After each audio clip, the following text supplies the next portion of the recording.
Salam sejahtera Malaysia, denyut nadi suara rakyat bergema di channel ini. Jangan lupa tekan butang subscribe, like dan share. Malaysia kita punya, cintai Malaysiaku, kita jaga kita.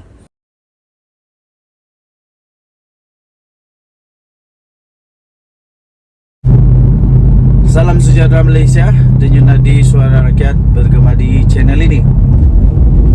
Secara umumnya, semua rakyat Malaysia tahu bahawa Datuk Seri Anwar Ibrahim mengumumkan bahawa beliau tidak menerima sebarang gaji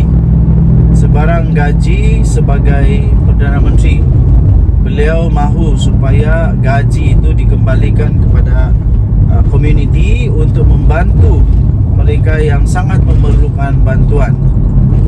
Mungkin gaji itu nampak sedikit, hanya mungkin belas ribu atau puluh ribu. Tapi kalau kerana berpuluh ribu sahaja itu, yang sedikit, dilihat sedikit itu, dapat membantu seorang atau dua orang pelajar miskin, bayangkan impak yang akan terjadi kepada negara Malaysia apabila mereka menjadi pemimpin yang baik. Mereka menjadi tiba-tiba menjadi manusia yang sangat berguna di Malaysia. Secara jangka panjang itu amat bagus. Tapi hari ini Datuk Seri Anwar Ibrahim akhirnya membuka mulut sekali lagi berkenaan dengan gajinya. Bila orang tanya, Anwar betul-betul kah tak ambil gaji? Ya, saya kata ya betul lah. Dia sudah umum dia tak ambil gaji, dia tak ambil gaji lah. Kenapa dia tak ambil gaji? Apa yang dia mau makan? Pasti ada sumber lain yang Anwar Ibrahim sudah prepare. Mungkin ada bisnes kah, dan mungkin daripada hasil sebelum dia jadi Perdana Menteri pun mungkin sudah ada bisnes yang dia boleh dapat ataupun yalah. Dan pastinya pendapatan beliau itu adalah pendapatan yang sahih, pendapatan yang halal, bukan pendapatan yang sakau-sakau. Itulah kehebatan Datuk Seri Anwar Ibrahim. Hari ini kita dapat berita beliau akhirnya membuka suara sekali lagi, membuat pengakuan berkenaan dengan gajinya. Datuk Seri Anwar Ibrahim, Perdana Menteri Malaysia, mengumumkan bahawa bila ekonomi pulih, saya pun dapat ambil gaji balik. Rupa-rupanya Datuk Seri Anwar Ibrahim bukanlah selama-lama tak ambil gaji, tapi beliau hanya mahu ambil gaji sekiranya ekonomi Malaysia sudah kembali kepada normal, kepada pulih semula. Jadi beliau mahu supaya dapat juga turut membantu ekonomi negara Malaysia dengan gajinya. Perdana Menteri Anwar Ibrahim kekal dengan pendiriannya untuk tidak menerima gaji bagi jawatan itu sehinggalah ekonomi negara dapat dipulihkan semula dengan kadar yang terbaik. Bagi membolehkan dia menikmati gaji sebagai Perdana Menteri, Anwar berkata dia harus segera untuk memulihkan ekonomi negara pada ketika ini. Bila ekonomi kita pulih cepat, katanya, saya pun dapat gaji semula.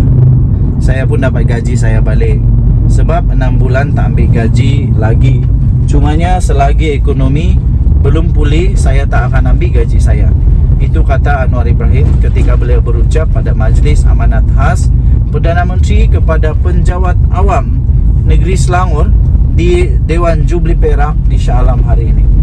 Dalam ucapannya itu, Datuk Seri Anwar Ibrahim membandingkan prestasi ekonomi Malaysia dan Indonesia serta pendekatan yang digunakan kedua-dua negara dalam menguruskan perbelanjaan, termasuklah membatalkan subsidi elektrik.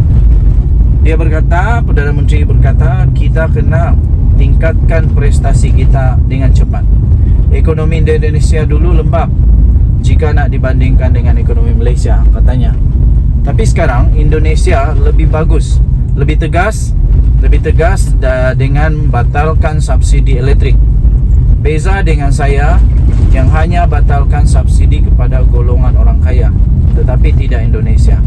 Ya, Indonesia terbatal untuk semua, katanya. Jadi Datuk Seri Anwar Ibrahim masih lagi ingin membantu rakyat Malaysia yang tak mampu. Tapi bagi yang kaya raya, of course lah, nak minta apa lagi subsidi? Dah kaya raya, nak minta subsidi lagi, lebih baik subsidi itu disalurkan kepada mereka yang benar-benar memerlukan, daripada orang-orang kaya yang tak memerlukan lagi. Sebenarnya lebih baik itu subsidi itu disalurkan kepada ekonomi. Yang peliknya, ramai orang kaya yang tiba-tiba menggelupur, seolah-olah mereka tak cukup makan pula kerana subsidi ini dihapuskan untuk orang kaya. Lepas itu ada juga orang kaya yang menggunakan isu ini untuk menyerang Anwar Ibrahim. Tapi apa yang saya heran, kenapa mereka takut subsidi mereka dihapuskan? Tak cukup lagikah kekayaan itu? Okey, so selamat maju jaya kepada Datuk Seri Anwar Ibrahim, Perdana Menteri Malaysia, yang pasti akan terus berusaha untuk mengembalikan kecemerlangan ekonomi negara Malaysia. Dan Nadi Suara Rakyat bergema di channel ini. Bye-bye.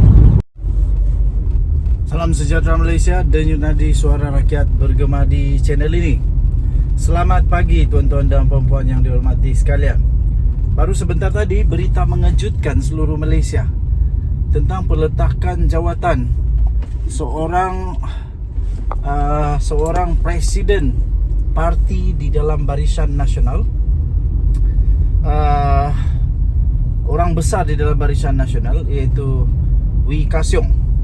Wee Ka Siong pada kemarin telah mengumumkan bahawa beliau meletak jawatan untuk jawatannya sebagai pengerusi MCA untuk bahagian Johor Bahru, dan tidak lagi akan mempertahankannya dalam pemilihan parti kali ini. Wee Ka Siong berkata, sepanjang pemilihan parti MCA di peringkat bahagian dan cawangan baru-baru ini, terdapat banyak perubahan yang berlaku. Wow. Kemudian selepas itu beliau dikecam kerana dikatakan melarikan diri daripada tanggungjawab beliau. Beliau dikecam kerana dikatakan didakwa tidak bertanggungjawab dan cuba untuk melepaskan diri daripada tanggungjawab.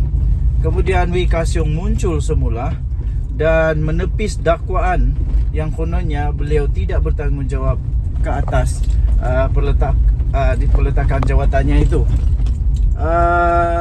Beliau dikecam kerana beliau dikatakan meninggalkan tanggungjawab itu ataupun jawatan beliau di dalam MCA itu kerana beliau dituduh lari daripada tanggungjawab kerana tidak melatih bakat baru sebagai pemimpin parti untuk MCA.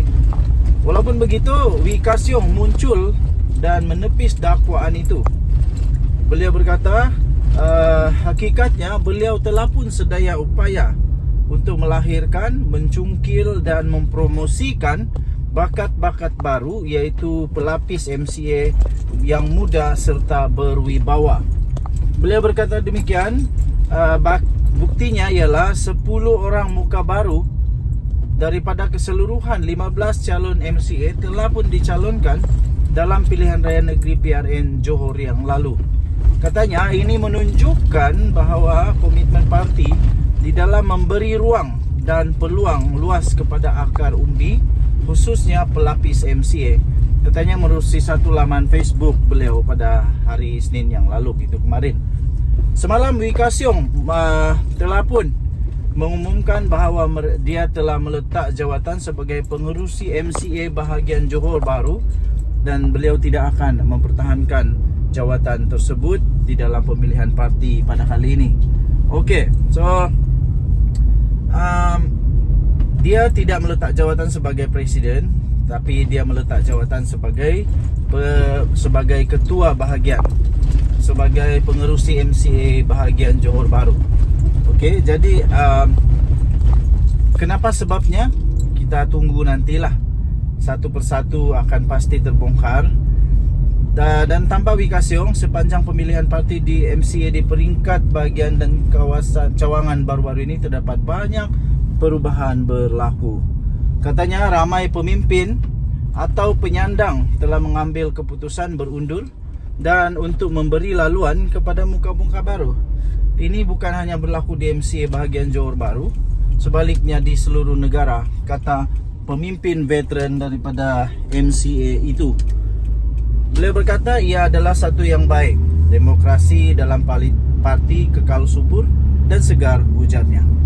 Wow, ini mungkin satu petanda yang baik. Untuk UMNO juga mungkin patut melakukan perkara ini untuk rebranding semula, iaitu orang-orang lama patut digantikan dengan orang baru dengan dasar yang baru supaya ada rebranding. Saya fikir Zahid Hamidi perlu mengikut jejak langkah Wee Ka Siong. UMNO perlu mengikut MCA, bukan untuk meletak jawatan sebagai presiden, tapi untuk cuba melahirkan pemimpin baru untuk membuka ruang luas kepada pemimpin-pemimpin muda untuk memastikan bahawa parti akan terus relevan, subur dan diterima oleh generasi yang baru di Malaysia.